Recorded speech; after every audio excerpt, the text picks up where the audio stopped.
Hello, listeners. Hello, We've everybody. got something special for you today. What is it's it? It's a podcast called SmartLess. What happened? Don't turn the channel. We've got a real fun Who's chat. on today, Jay? Who's on? We've got a special guest. Oh, the audience, we do. you know what we're We talking do. about. But two of us do not. We got a really great one. Who are the two guys that don't know who the guest is? Stay tuned to find out. Stop Crazy. teasing the audience Welcome there, Jason. SmartLess. Welcome to SmartLess. SmartLess.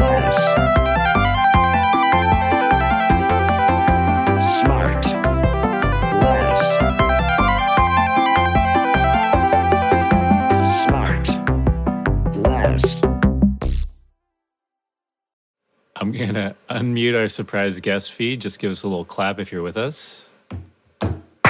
All right. Oh, Jesus, that's a powerful clap. We were talking, Will, before you came on, that Jason, well, first of all, we did this photo shoot yesterday, and Jason found one gray hair and pulled it out. Because people think that Jason dyes his hair, and he does not dye his hair. I do sometimes, but you don't either, Will. Yeah, he doesn't. I dye his don't, hair. but I have these. It's unbelievable. I have these grays on my temple now. What are you going to do for those for the project coming up? Leave them. Keep it. Yeah, man. Yeah, just keep it. Exactly. Why would you try to trick someone into thinking that you're different than you are, Sean? Yeah, I'm not going to use makeup. There's only I'm not one gonna Sean use- Hayes in the Well, world. Why would you pretend to be know. anyone else? We love Sean Hayes. And you look, by the way, Jason, to bring it up, you look great. You don't need to do it. You Yeah. look, What did I tell you yesterday? I know. You have the face of a 13-year-old. yeah. Yeah, well, You'll never look old. I know. Okay, I was going to make another joke about some famous I mean, pop look star. at how gorgeous Will Speck is with his Will with Speck with looks his good. gray hair. Look at how Gray, gorgeous it's Richard white. Ehrlich. It's What about white. Richard Ehrlich, Yeah. the Richard best Ehrlich, realtor yeah. in Richard, in Southern and then- California. What about Carolwood John Estates. Slattery? You know, the most Yeah, handsome John actor Slattery, going. Richard Ehrlich. Ehrlich. I'll do it. All right, maybe I'll let it go a little bit. Yeah. All right. Apologies to the guest. Here we come. Tighten up. Gang, now this isn't a great intro. It just doesn't fit what this guy does. But I was rushing this morning. So today, we got a fella that's done. I apologize for the chainsaw outside my house. God damn. Can't We hear actually can't hear it. Good. So today we have a fellow that's done more with his 41 years than we have with our combined 150. He's acted in film, television, been nominated for the most prestigious awards. He's written plays, he's directed films, he's a father and a husband, and he's here to tell us how he does it all. Gang, let's get to it. It's Jesse Eisenberg. Come on, Oh, Jesse. nice. Jesse Come on, Jesse. Eisenberg. Hi. Hi. Thank you so much for the Oh my introduction. gosh, You're it's very so welcome. nice to meet you. Thank you. Sorry I clapped so loud. Thank you so much. Yeah. You didn't do you have large hands? Let's see your No, I hands. think I was like, I think I didn't understand where I have to be in relation to this microphone. You know what I Oh mean? yeah, no, it's It's difficult. just they just got to know that their mics This is a are new hot. mic. I'm working with a new mic. Yeah. Do you do a lot of microphone work? Do you have a podcast? Everybody does. No. Nor do I do a lot of mic work. I mainly used, just like my headset. But today, your podcast is worthy of this Rode NT USB Mini. Stop trying to get free shit, Jesse. Yeah. we bought it great for you. idea. You don't have to sell it. Look who's in on Even the across swag. the pond, I take my Rode. Yeah, I'm in England. Oh, that's why. Yeah. Get ready to be showered with Mike. Yeah, right, exactly. Now, are you? God damn it! You're in England doing what? Doing something else that is very I'm in the difficult? dressing room of the Graham Norton Oh, show. the Graham Are Norton. you really? Oh, this is not Yeah. Chatty Man, right? I'm doing a meta press junket. I'm doing it from the press. Yes. Wow. Wait. So You're You're about to doing- go out on a talk show and you're recording a Yeah. podcast. Yeah. I mean, But this is good because I can stay in this kind of like self-indulgent place. I could just talk about myself for the next 48 hours and I'll be okay. look at you work so hard. Like I can only do one thing a day, and the rest needs to be play. Here's an idea. Just go with me. And Jesse, you can throw this out if you'd like. And also welcome to SmartLess. But I just want to Thanks say a lot. this. Why don't we, the four of us, come up with a fake story for you to tell on the Graham Norton show that we will all be. Oh, yeah. Right? Because he won't know now until it comes out, which is way later. Oh, go, Great. Will. So, okay, wait. This is like a prank pulled on me or him or what? On him or on the world? Well, you're or going to just- be in on it. It's just Okay, like got a it. fun little Easter egg that a couple months from now, people That's go, interesting. Do you want to do a whole story or should we do like a word? or we can do a word. Or you could do a word, or you could do that. You actually both of your legs have been replaced. Let's do the word. This does bring up a good point, though. Will, Well, unless you've got something in mind here, Yeah, it good. does bring up a good point Yeah. that maybe Tracy is unaware of. Jesse, Tracy is Sean's sister, She who lives is in not Wisconsin. hip to all the businesstry. The inside. She's on the stuff. outside. Sure. And so for Tracy, before we do talk shows, the nighttime set, you do what's called a pre-interview, where you talk to the segment producer and you come up with stories and crap you're going to say and you kind of work out your Which I answers. imagine It's- you've done, Jesse, for this show. Yeah. Not for us. But yeah, there's a big pre-interview No, this one's for a this weird one. The one with this is weird. They're basically like we're on with I'm on with Kieran, who's in my movie, and then on with Daniel Craig. You're on with other people, Right, and you so stay on the couch. pre-interview exactly. And so the pre-interview with this one was like Daniel was shooting in Italy. What was it like shooting in New Orleans 15 years ago on a movie? Basically, the link is that we both didn't shoot a movie in New York City. And so, I realized the stories they're going for are just these incredibly tenuous links with the guests Right. who have nothing in Right. common. It's never Right, well, right. Yeah. Yeah. You know what's funny is that both ironically, you, Kieran, and Daniel have all recent It might have been the records. last 3 guests we've had. Yeah, on our show. No. Yeah. Yeah. Is that true? Yeah, truly. Well, that's the thing. That's the That's thing. all I Kieran, need. Yeah. Kieran, There you go. what a pain in the ass he is. Jesus How so? Christ. Well, Did he's he come- just an asshole, this guy. I mean, Yeah. so negative, not Yeah. cheery at all, no energy at all. No hobbies. No hobbies. nothing. No. Wait, I he can't was- tell if you're kidding, because actually that does describe a version it of him does that I know describe very that. well. He's like Okay. the greatest. Yeah, we love him. No, he he's- said Maybe very it's- nice things about you as well. We loved having him. Maybe Okay. it's something about the fact that everybody that now that doing the Graham Norton show, you can't do it until you've done SmartLess. I don't know. Work on it. No bad Come ideas. back. No Right, bad something ideas. like that. Listen, I'll figure that out in the moment. Don't you worry. Yeah. But literally, the order was Daniel, Craig, Kieran, and then you on our show. And now that's crazy that you're all on the same panel on that show. What we just said, Sean. No, I know, but Yeah, that's no, but we can crazy. continue to analyze. Yeah, Was it's that amazing. literally no, it wasn't. It wasn't literally the last 3. I think it was. No, it There was wasn't. Tig Notaro in there yeah, as that well. was, never mind. And You know, who- Kieran is he's like the biggest fan of your show. And just a very uncomfortable thing happened once is where he told me, we were on a plane, and he said, he loves your show so much. He said, except one episode. And he told me the name of the guest. And it actually does escape my memory now. I forgot who he said was not a good guest. And then I ran into that person. And I was so nervous that I had this information in my head that they were the worst guests on SmartLess. And so I said to them, Kieran said you were the best guest on SmartLess. Tell me what and they were you like, did. oh, really? And you don't remember who it is? I don't remember who it is.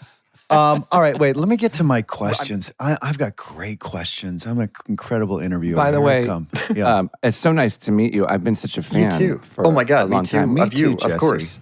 Yeah. Jesse, Thank you. Jesse, Me too. we met But briefly. we met each other, Will, yeah. Yeah. Wait, what? Where was We did it? it was in LA at a studio, but we were doing a promotional video with Jimmy Kimmel for Batman. Yes. Yes. Yeah, Do you remember that? was so weird. Yes. It was so weird. with Ben Affleck. That's right. It was And like a Henry reverse engineered idea. Cavill. So Cavill. yeah, that's right. It was like they were meeting at a party and I was Yes. playing the bad guy, and yeah, you came in afterwards, and I think Jimmy Kimmel came in afterwards as Batman or something. I can't remember it. He came in. He was saying Batman and Superman, and then Lego Batman. and then I came in and said Lego Batman, and then Ben said something like you're not really supposed to be a real Batman, and I said, well, you might want to check the box office.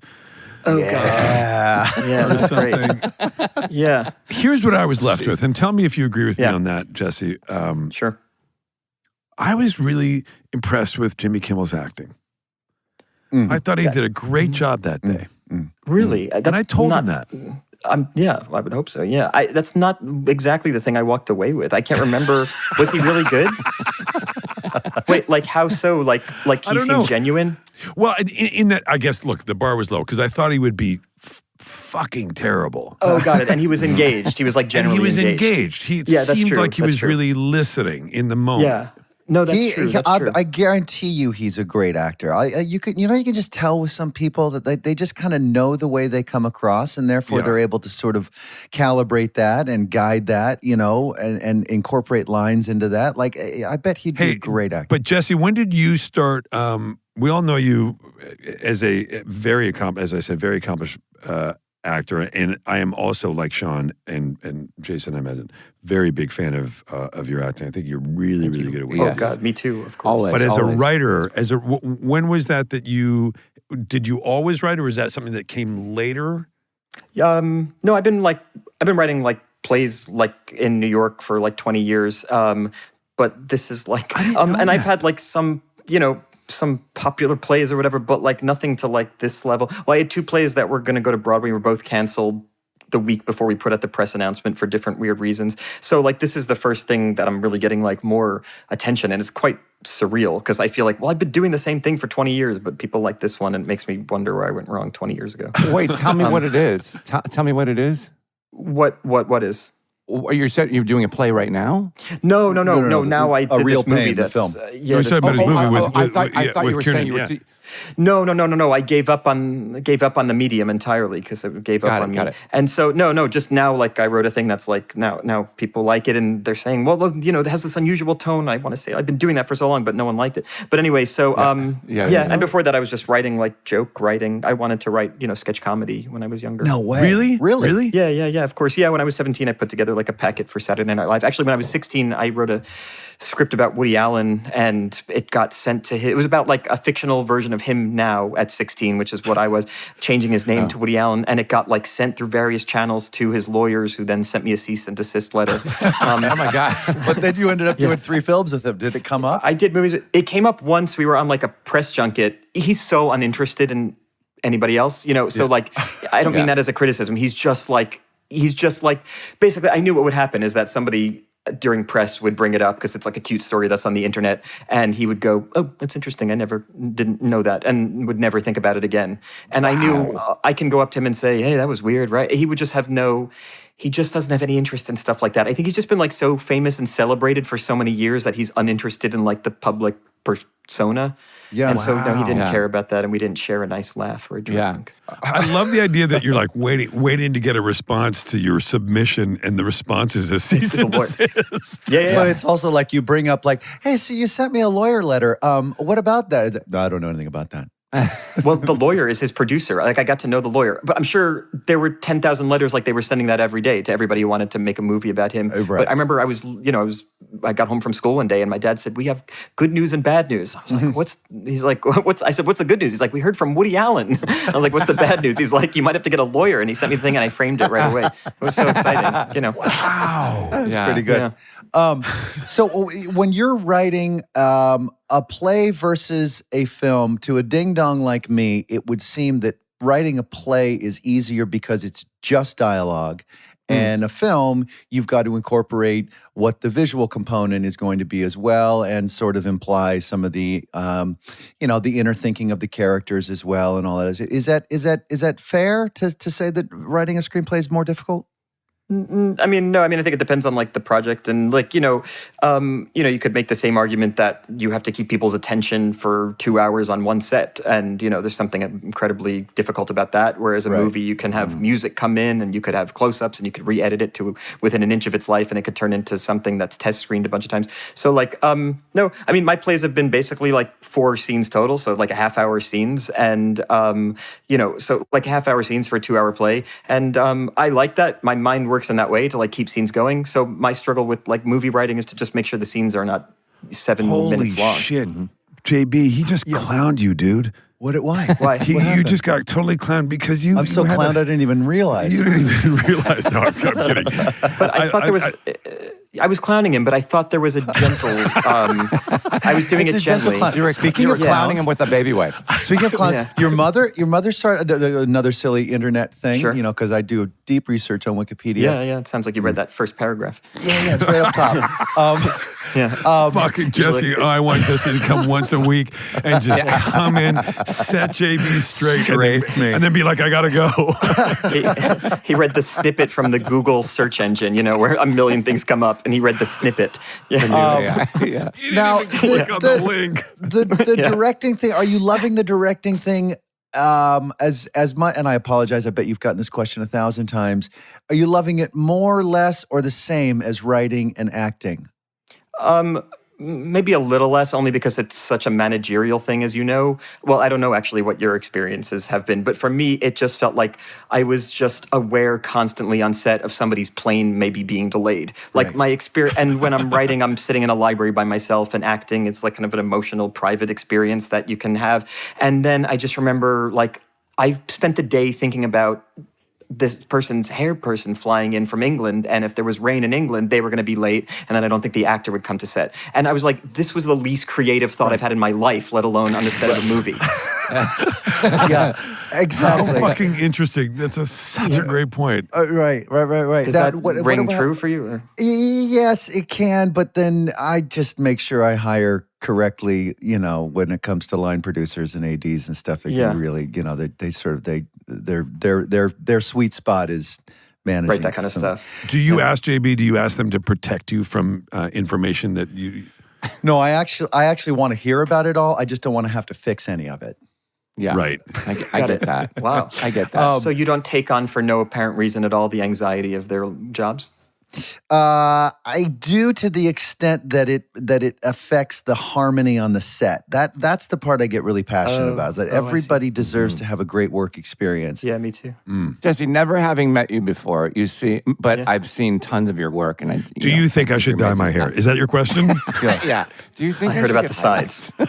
Sean, you look amazing. You look amazing. Thank you. Yes. Sweet little baby Thank you, boy. Jesse. Listen, I was sitting there in silence just evaluating all of your temples, and I think you all look great in your different ways. My piece is getting washed, so I've got the lid on. Your piece is getting washed. What is that, Jade? Is that a hood or what? Yeah, it's a shitty hood. There we go. Oh, it's a hood. Oh, look at that. Oh, it's shorter than I thought. Okay, yes. So I'm gonna make a guess about you, and you tell me if I'm way off or not. Capricorn. You speak Libra. You seem. I've seen interviews. I've seen your work. You seem extremely intelligent. You're very cerebral. And you speak very quickly. Why'd you say seem? Okay, sorry. Keep going. Cerebral. And so, am I right in guessing that one of your pet peeves is people that can't keep up with the pace of your intelligence? Oh God, not at all. No, I feel mortified and I feel mortified and pretentious when I open my mouth. No, Oh, really? Yes, I'm aware that I probably sound like annoying to many people. No, you sound It's brilliant. music. How dare you? It's classical music. Turn it up. It's classical. Yeah. music. Yeah. That's all I listen to. Okay. Because no, because I have a short fuse if I'm like focused on something and somebody can't keep up with me, I have a short fuse. Oh God, no, I don't. Do you interesting. suffer fools? Me? No, I have. I've got a tough time with deep that. shame and self-hatred. I assume everybody else in the world is like kind of right. But what about?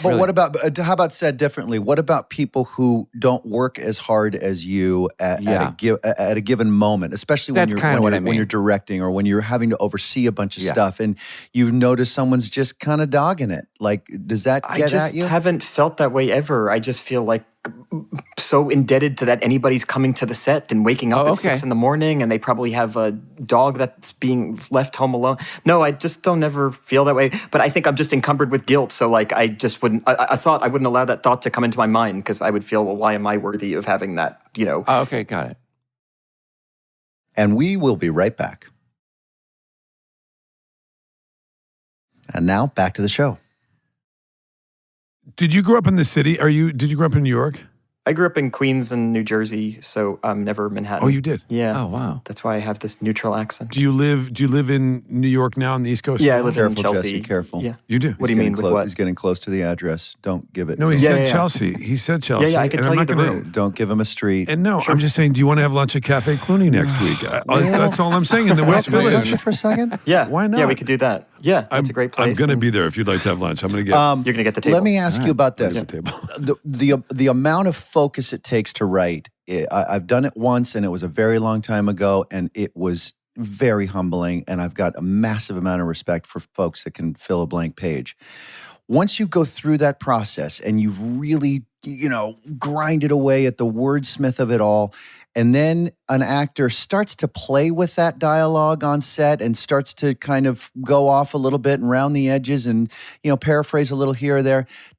Are you good with that, or does it make you crazy? And then I've got a follow up to this, and I think you know where I'm going. But go ahead. Mm-hmm. Yeah. So no, again, my background is playwriting, and no one changes the words ever, because when you do a play, I mean, as you get written up. all know. Well, also, yeah, that, but also like most playwrights are dead, so you're just not. Theater actors are not in the habit of changing dialogue, And then so this is my second movie, and it rings weird to my ear, so I don't like it. But occasionally somebody's so brilliant, like Kieran, as you met, he's so clever and quick and spontaneous. So he would sometimes change a word here and there, and it was always really good.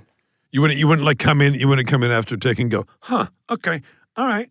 Let's just check script Interesting. here. Like, just gonna double check. Yeah, sorry, just gonna leave it right in front of you. Just because we don't have a coaster. You must have gotten annulled. Yeah, You're reading from a different. Yeah, exactly. Yeah.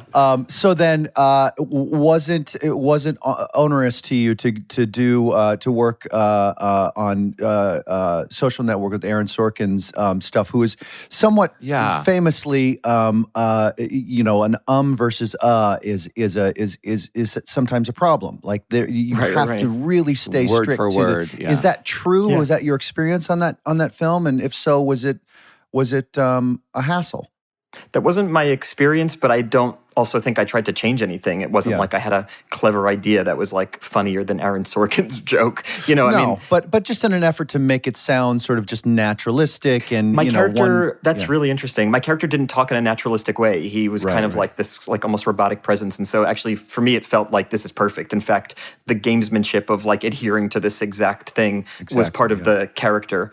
I just saw it, by the way, like last year for the first time. Oh, really? In that film, Yeah, it was so good. And you got an Academy Award nomination for that, yeah? That's right, yeah. I mean, hold it it's off. just So good, right? Sean's at the official review, It's so because I'm just going to make sure to log it. Hey, well, because I was like, I think Sean's I avoided hot it because oh, hang on, there's more. Go ahead, Sean. So it's a so good ellipsis. I think I avoided it because I knew there was going to be a lot of talking in it, and then then I watched it and I was like, oh, I wasn't. It was so Fuck. I mean, this is Jesse's interview, Jesse, but I'm having a tough time escaping from. I avoided it because I knew there'd be a lot of talking in it. Yeah. We can go down that. I mean, if ever there were an example of why we're living in idiocracy, this is it right now. It's a fucking blight on the entire civilization. People like you have fucking encouraged us to know we're in this fucking hole we can't get out of because you want to drool in front of the fucking television. Hey, Jesse. Anyway, having been in the Social Network, what impact did it have on you in your regard to social media, to Instagram specifically, social media in general, back then, a few years later, and now? I mean, I never did it and don't do it, but I don't know. I feel weird, like putting more stuff about myself online. Like it's already kind of embarrassing, like it's weird to be a public person in general. So I didn't want to go online, but that's mostly has to do with my just complete discomfort with myself. And so like, I didn't want to like talk about, I guess things, but I don't know. I'm suspicious of it for so many other reasons too. And, the movie depicts like this person creating it who does not have like, what I would consider like kind of healthy social relationships. Mm. And so like, if this product is the extension of this person's social behavior, then this is not great. Well, yeah, that's a really good way to put it. In effect, that this person's behavior, this person's outlook on human relationships is now being projected exactly as a way, as a mode of living, and as a mode of people interacting. And now, but think about it this way too. Like we used to interact like in kind of ways that are kind of mushy. You would make a weird joke and the person wouldn't react the way, so you wouldn't make that joke again, or you would find that somebody has the same sense of humor.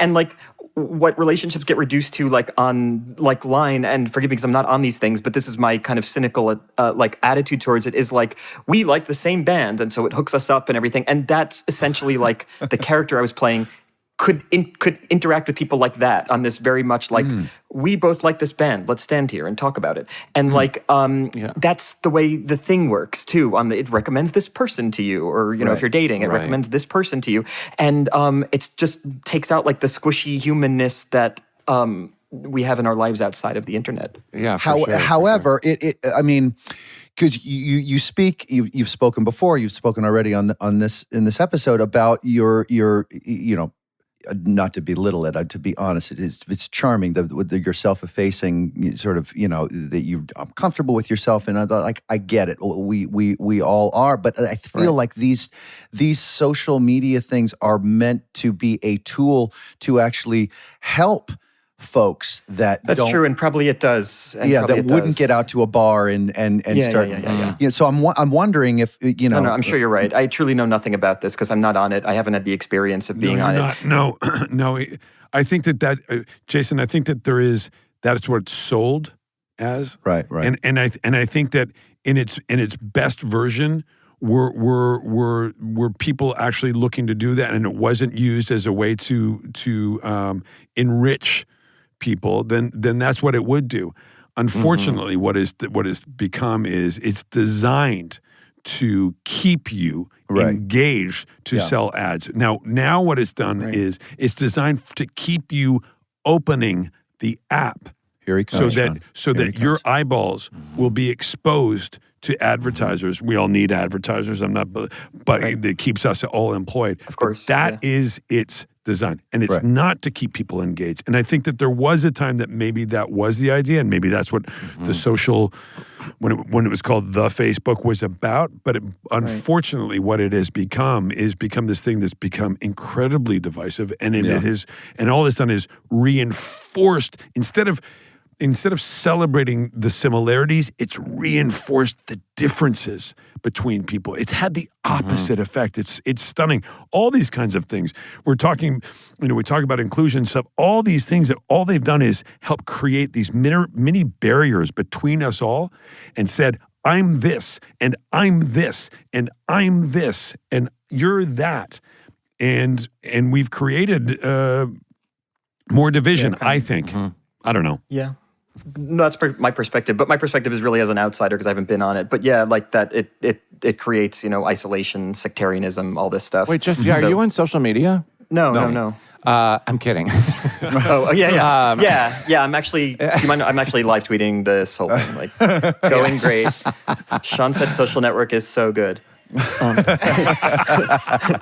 Thumbs up. Yeah.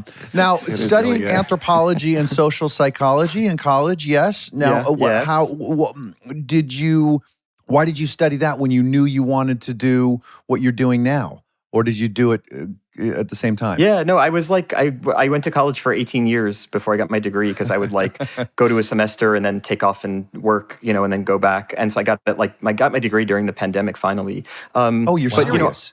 It took you 18 years? Yeah, exactly. It took me 18 years. Yeah, exactly. No way. Like the second 18 years of my life. Yeah, from 18 to 36. And I chose anthropology because that was my wife's degree. She graduated like many, many years before. So that was her degree, and I just wanted to have something to talk about with her. That's cool. Yeah, because I knew I wanted, because otherwise it's silence. To be in the arts. Yeah, otherwise she would not talk to me. Will you define anthropology for me? Yeah, anthropology is like the study of, and I'm using quotes, the other. It's the study of other cultures, the study of other people. What you learn from it is that, like, your culture is not superior to another culture, even if that culture is, like, let's say, more poor or something. You learn to kind of view cultures as their own value to the effect that they have on each other.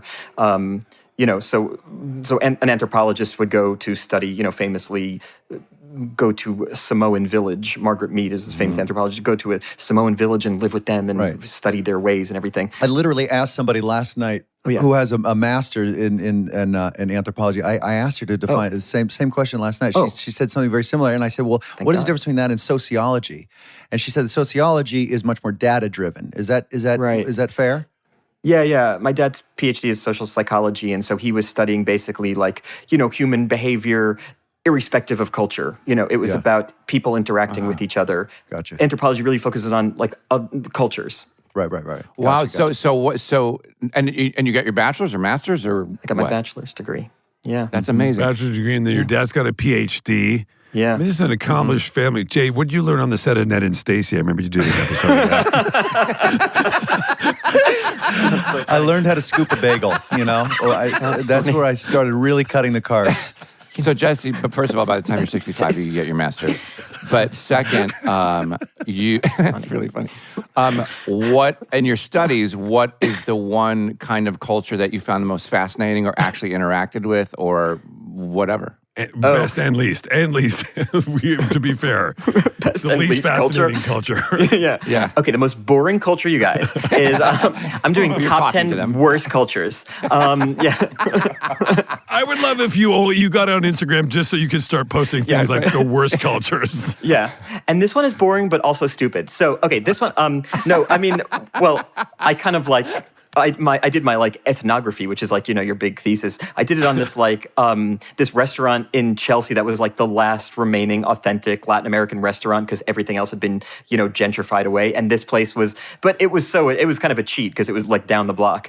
And I got to eat there while I was doing my field research, But it was really interesting to see how this place was trying to survive against, basically. So you do restaurants. I thought it was like cultures across the world. Like you're like, It is. This was cultural. Oh, okay. It was my wife went to Nicaragua. Restaurant review, dude. Yeah, no. It was a restaurant. What are you- no. And actually, Wait, what restaurant was it? We can always cut it out. It was called La Taza de Oro. It's not there anymore. We published the thesis actually to Yelp, so it was interesting to get to publish. No, I'm kidding. Not every student gets their work published, but for me, it went. It was in the bottom. And I got my PhD from food porn on Instagram. Exactly. All right, now what about? Let's talk about was Squid and the Whale the thing that sort of launched you a bit? No, I was in a movie before that when I was like 18. Roger Dodger? Roger Dodger, right out of high school. Yeah, right. And it was like the difference between having an acting career or not. Like it was literally the difference because I was supposed to go to college that year, and my dad, I pled with him. I was like, please just read the script. It's so good. And my dad read it and said, okay, you could take off a semester and do this movie. And the movie was like not a hit, but was like popular amongst people who like movies. And then that meant, again, God bless Wikipedia, that meant no NYU for you, but the new school when you were done with it, yes? Yes. Oh my God. Guys, Which paragraph are you up to? I've been up for at least an hour and a half. Are you is that early career in school or are you on personal info? I think it's under controversies. Because sometimes they mix it up, you know what I mean? Like sometimes they... I think it's under cancellation. All right, so you do Roger Dodger and you feel there's something... Wait, can I just say this? Sorry to get it. Can I just say, it is a real, maybe I've mentioned this before, but it's a real testament to who you are in this world when your filmography has its own page on Wikipedia. Have you ever noticed that? Oh, yeah. What does that mean? That is something else. Well, you go into somebody's and they have filmography and it goes, and there's a link. It transfers you? There's a link because it has its own page. Yeah. Is that what's happening here? That is the highest. That is the goal. That is the goal. Yeah, you've made it when you have to link transfer. Yeah. So there's a feeling that is very tangible that it's like, oh, I think I might be able to make a career out of this based on this sort of newfound access and inclusion. Yes, exactly. And like right after that movie, I got like offered another movie, and it was to pay scale. It was like a movie I don't think it ever got made. It was probably like a $50,000 budget. But I remember going to my dad and was like, I could get jobs. Like I could literally just get jobs because before that, I was auditioning for commercials and anything that I could possibly get an audition for, and understudies and plays and stuff like that. So it felt like, oh, I can literally make a career and a possible living from this. Wow. Right. And then what was the next big job? Was it Squid and the Whale?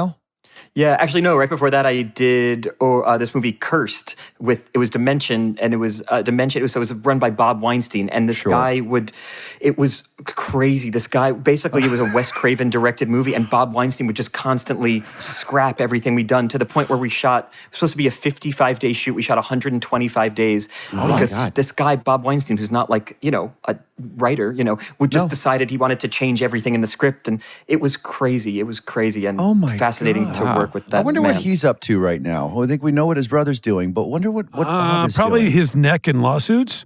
No, I'm kidding. What he's up to. I wanted to turn down the movie, and he called me in for a meeting, and he's threatened my career. And then he said, at the end, as I was leaving, he said, "I know where you live."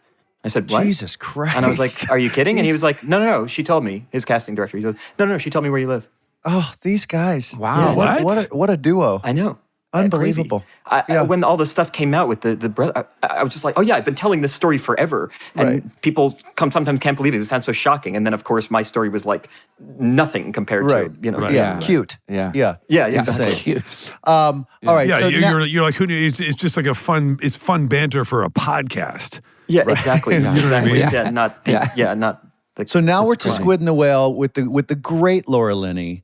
The incredible Noah Baumbach. Did you and Jeff Daniels? Did you learn a great deal from Mr. Baumbach there with the writing and the directing? Did that plant an early seed for you? Well, it just like he was writing just stuff that amused him, and so that was the trick. It's like, oh yeah, you can write the things that you like, and it'll translate, or hopefully. Yeah. And the other main thing I learned was from Laura, and I don't know if she ever did this to you, probably, but she had to slap me in the movie. Has she slapped you? Probably. Okay, so this is what she told me. Right before she slapped me, she said, "Do you know what the trick is to slap somebody in a movie?" And I was like, "No, please tell me. Thank you, tell me." She just whacked you. Surprise. Yeah, she goes, "You look the person in the eye, and then you hit them with your hand." And I was like, "Oh, that's not a trick at all." And so she just spent the night slapping me, and that was the trick. And then in this movie I made with Kieran, I said, I have to slap him at the end of the movie. And it's this big thing at the end of the movie. And I told him, "Do you know the trick? I learned this from the great Laura Linney." And I was like, I slap you really hard. You just got to make sure you have eye contact. Yeah, exactly. Right? Make eye contact. Yeah, which doesn't mitigate the feeling at all. No, it doesn't. It makes it more personal. If anything, it makes it worse. Exactly. Yes, that's true. I've had to do some slaps, and I've found that you just have to change the timing of it on every single take so that you get that genuine surprise. Oh, that's interesting. That's interesting. Okay. Which is not really fair to the person receiving the slap, but it's great for the audience. Yeah, and on Will and Grace, if we had to slap somebody, Jimmy Burrows would clap off screen. Wait, what? Time it because to our face. Really? Wait, but you were not actually near them. Like, no, not hitting them. you would fake the slap. You would go slap. just in front of their face, but he would time it. He would just, clap. Oh, that's interesting. So that the audience would off hear that camera. it wasn't a miss. Yes, that's right. Interesting. The great Jimmy Burrows. And by the way, and that's the sound that they would keep in the show. Yeah. Oh, wow. JB, do you remember season 1 of Arrested Development? I was in a wheelchair and I was wearing a hospital gown and you were leaning down in front of me. It was the end of an episode and you're leaning down in front of me.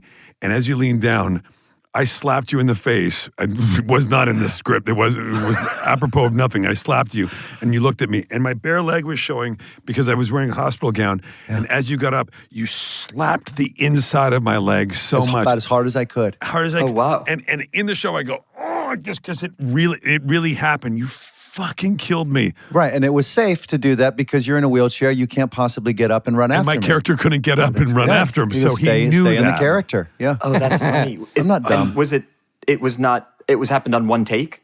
Happened One one take, and take. that's the one It's in the show, and that's the one they use. Yeah, that's I learned on that tour of the SmartLess tour that Jason will I've never had somebody do this in my entire life. He will just walk up to me and slap me on my face. Yeah. Yeah. Why?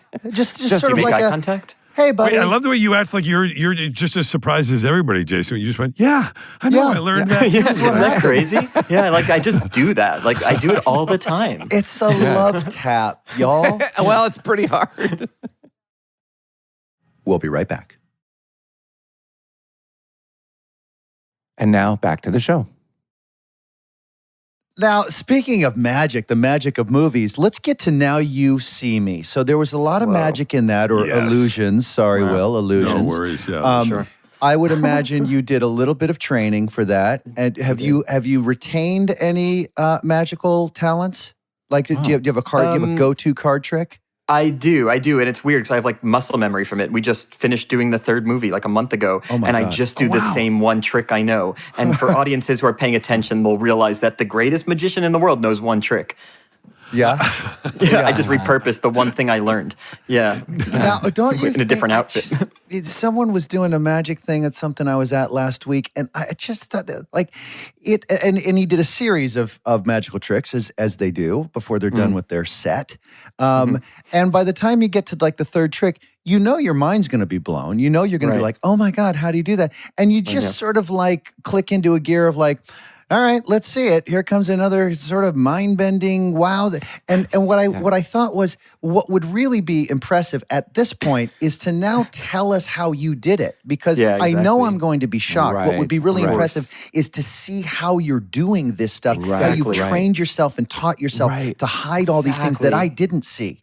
So when is magic going to change into that, perhaps? When are you going to enjoy life? When will you enjoy anything? That's the magic. That's the magic. My heart is breaking from you. I just had therapy, but when we're done, I'm going to call him and I'm going to bring you in, JB. Jump on with Terry. Fuck, man. Oh, God, my heart. I want to. I used to see a Terry. I want to hug you. I wonder if you see the same Terry. I really want to hug you right now. I feel there's just zero inner. Yeah. You can't experience I'll wonder. take it. I'll take a hug anytime or a slap. But Jason, there was this show on TV. It was called like Breaking the Magician's Code or something like that. It's like Magic's Biggest Secrets or something like that. And they did that. They revealed all those big like tricks and they did. How they did it. I thought it was fascinating. I want to see that. I'll look and that up. And then what are you left with? Then I'll just start reading ingredients on food packaging, just knowing what's on the inside. There's tons of stuff. Read credits on movies. You're going to peek behind every curtain. Yeah. When you hear about these, like when you hear how these magicians have done the trick, though, sometimes it's far more impressive than the trick because the kind of work that went into making something look seamless is like, shocking. Yeah. Right. Yeah. For sure. Right.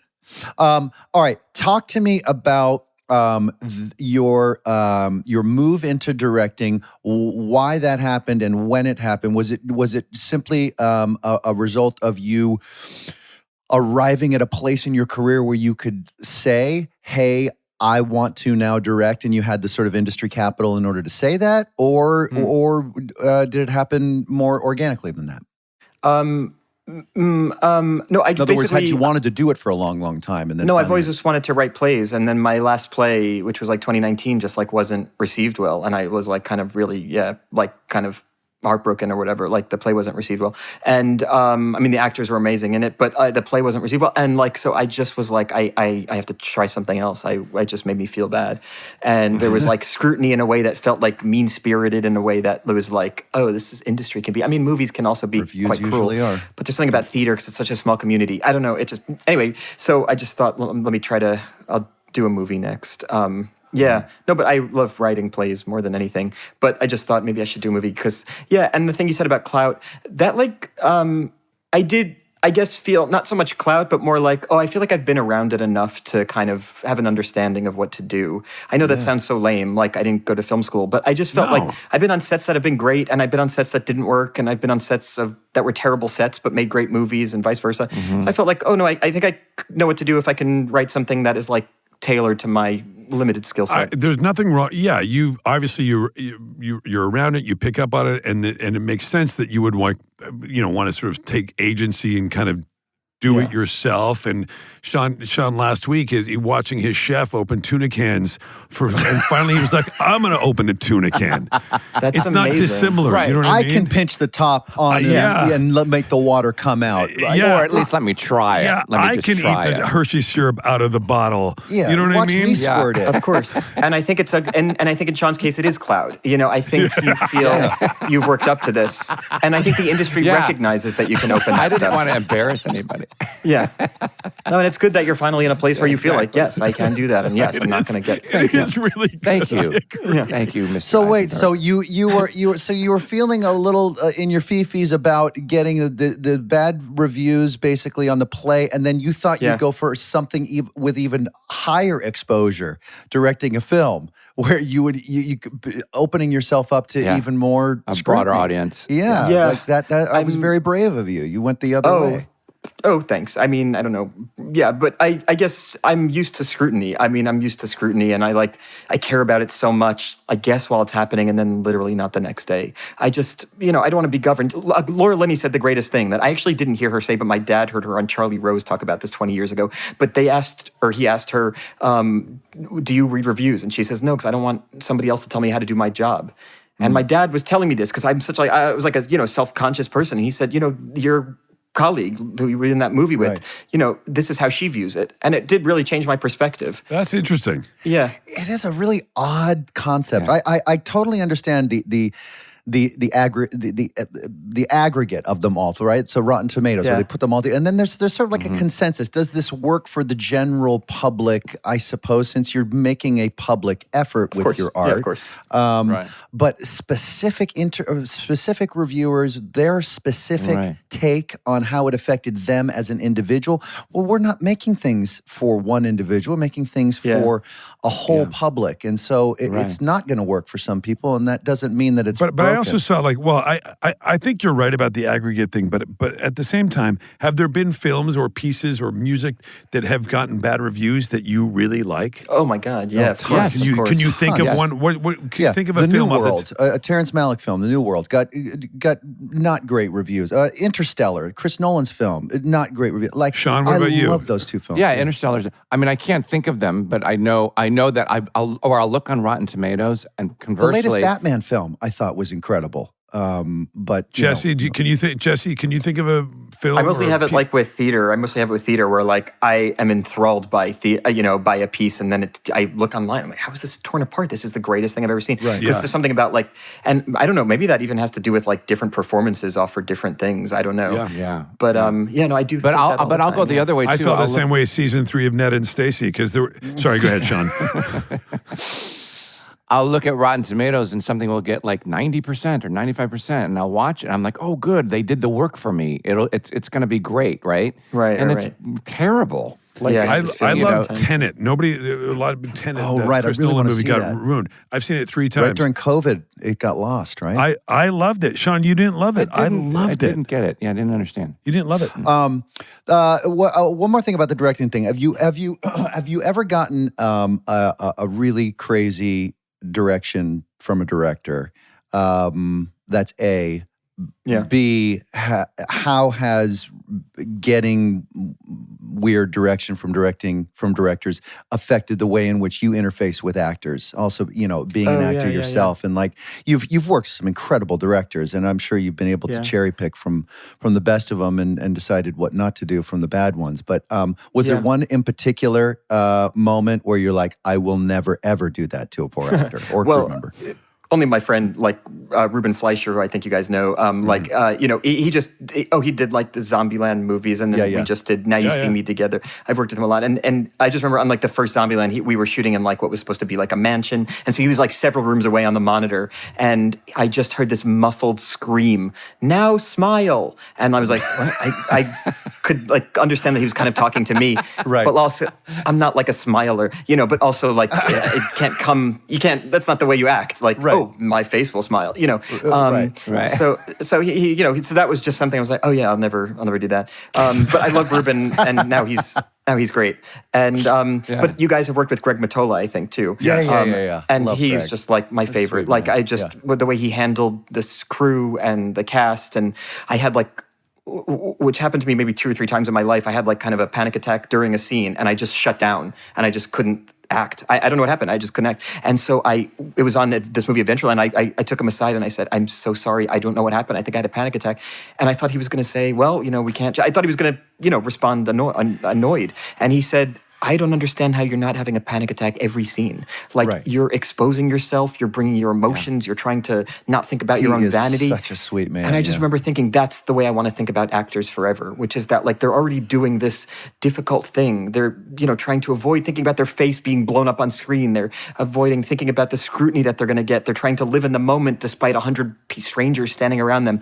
And so that was a key for me. He's just the best, isn't he? Right, which is why I don't understand. For the most part, we actors are pretty crazy. And I'm talking about myself. I'm fucking nuts.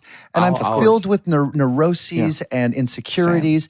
Yeah. It is a helpful tool to pull. It's a helpful tool to call on when you're playing, vulnerable characters. Right. But the central thing that we are doing, which is being up there in front of the camera, sort of is at odds with the inherent insecurities a lot of us have. So speak about that, because again, getting back to, you're so self-effacing and honest about your own neuroses. How were you possibly drawn to this incredibly, exposing profession? Because to me, to have like a prescribed way of behaving because of a character and lines, I feel so comfortable. Like the thing that makes me nervous is like you go into a party and what do I say to this person? Do I remember this person? What did this person tell me? Why do I have to be funny in this thing? I just want to go home. Like to have like a prescribed way, like you're playing this character, they wear these pants that we put you in, and you have to now go talk to that other person in this voice. I'm like, oh yeah, this is the greatest thing in the world. Calming, so calming. Sure. Now, what about those? I had the same feeling, and then I started doing talk shows when I was a kid, and it freaked me out. Because you have to be you, and there is no script, and it's like, and there is no you. Right, exactly. Talk about panic attacks. I'm prone to panic as well, and talk shows for a long time were just like my kryptonite. It's the only thing that still freaks me out in our industry. Like literally nothing else but going on these talk shows at night freak me out, because I can't be funny telling a story for like the second time, I know. I don't know. I've seen you on talk shows, Jesse. You kill it every time. Yeah, every you're time. awesome. I agree. I've seen you too. Because I try to not tell the story on the show that I told to the person before the day. Because I know if I did that, it would just be weird and phony. Yeah. And you'd be trying to remember what made them laugh on the phone. Kind of like a performance. But if you get a great host like Kimmel or Conan or those guys, like they'll go with you, right? You can go. That's true. You can kind of freestyle, and they can just get into a conversation, and you forget you're even in front of people. But you're doing this now. Then you're doing Graham Norton. Do you ever get burnt out by all of the chatter that you have to come up with? I don't. I feel like an adrenaline rush when I'm meeting people like you who are really funny. And him, I'm sure he's very funny. You get the adrenaline rush of doing a thing that's fun. Mm-hmm. Right. And when you're promoting something that you love, like this great movie, A Real Pain, like I'm sure it's just like you could talk all day about it, right? Yeah, I guess, because I've done junkets that we all have for things that have not gone well. And that can be really uncomfortable, and you're kind of just parsing the right. Yeah. Yes. Before we let you go, I just wanted to find you on social media. If I wanted to find your social media, what's your handle? Yeah, exactly. Like, where do I? At The Real. Yeah. At The Real. Jesse, you're awesome. You're funny as shit. You're talented as hell. Nice as ever. Thanks. Please, thanks. I love your show. Thank you so much for having me on buddy. it. Say hi to Karen and Daniel and Graham. Yeah. Enjoy the rest of your day. Thank you very, very much for doing this, buddy. Thank you You're so very much, guys. busy right It's now. an honor. Such a fucking pleasure having you, dude. Oh, yeah. Thank you. Such an honor, too. Okay, well, have a great morning. Look forward to meeting you one day in person. Yeah. Yeah. You too. All right, buddy. All right. Enjoy. Bye-bye. Now, there's a nice fella. Love that guy. Yeah, Right? he's really funny. Love I that had no guy. idea what to expect. Did you Me know neither. him before this? No, You and didn't? now Oh. I want to do a lot of in person with him. I want to find him at a party and corner him. Yeah, I know. Yeah. I'm going to Cafe Clooney to have lunch with him next week. Hey, how you doing? Nice Like, pipes, Will. Will, The what listener, part- Will just removed his sleeves. I know. Jesus, what I just rolled them up. Will, what right, part of your brain? What part of your brain came up with Ned and Stacy? I don't know. Well, that's the place where Will and I first met. That's where Jason and I first met on the set of What are you Ned and talking Stacy. about? That was He Deborah did- Messing's He show. was buddies. Yeah, I correct. know. I was doing a guest shot on it, and Will was Oh, friends wow. with Nadia Dejani. Dejani. And we all went out for drinks after the show, as one does. And there I was with Will at the bar, apparently getting hammered because We were getting hammered, and Jason had a very weak bladder because he kept going to the bathroom. yeah. And And it was years later that I said to Will after I had put down the bottle. like 7 years later. Yeah, I said to Will, I Yeah. said, and Will hadn't been drinking either for a long time. I said, boy, fuck, I wish you and I had really gotten together when we were drinking, Yes. and we would have had I so remember much that. fun. And he just looked at me and goes, Yeah. oh, we did. Yeah. And I had no recollection of partying with him that night. Oh, That's so funny. I love that, Jesse. I Right? mean, that Jesse Eisenberg, he's really left me in a great mood. Mm-hmm. High quality guy, high talent guy, high intelligence guy. The guy, he's a writer, Mhm. he's an actor, Mhm. I guess you could call him talented. No? Sorry, I'm trying not to go. I'm trying not to do the fucking Sean. Bye. Like what? You do it. Let's hear it. Okay. Bye. Yeah, why is that? Why do you go into that? It feels good. It feels really good in my throat. Can we harmonize the by talented? Okay, ready, go. 1, 2, 3. Bye. No, someone's got to go high, someone's got to go low, someone's got to go middle. I'll go middle. One by one. I'll go middle, you go high, and we'll go low. Ready? Okay, ready, go. Sean, you start. Okay. No, you got to start at the base. Bye. Bye. Talented. SmartLess.